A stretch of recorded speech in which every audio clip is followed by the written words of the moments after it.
Ja, današnjo tekmo začeli smo zelo slabo, nismo bili pripravljeni, oni so bili, hitro smo dobili veliko golov, pa je težko to ujeti nazaj, ampak smo pa vsaj poborbali do konca, nekaj naredili.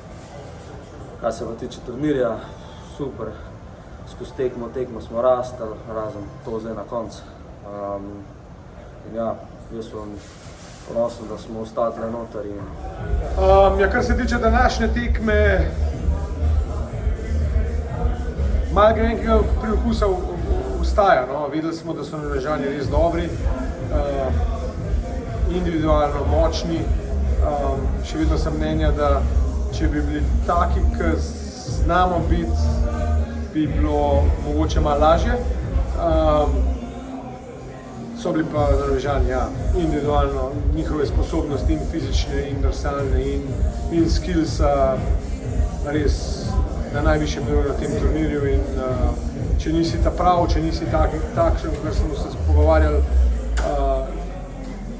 da bi mogli biti, je pol tako, kakor je. Tako da malo grenega priokusa na cel turnir, kar se pa celega turnirja tiče, pa obstank, tisto, kar smo si želeli.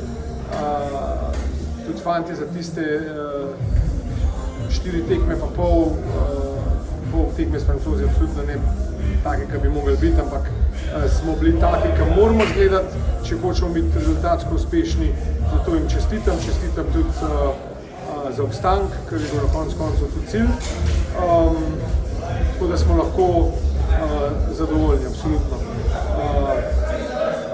Za naprej pa, ja, leta v leto nas bo čakala verjetno kar težka naloga, no, zato, ker je to, te grupe so zelo zahtevne in moramo biti vsaj taki, kak smo bili na začetku tega turnirja, kolektivno dobri, individualno usmerjeni v obrambo pa na simple stvari in pol se lahko nadejamo pozitivnih rezultatov do prihodnjice.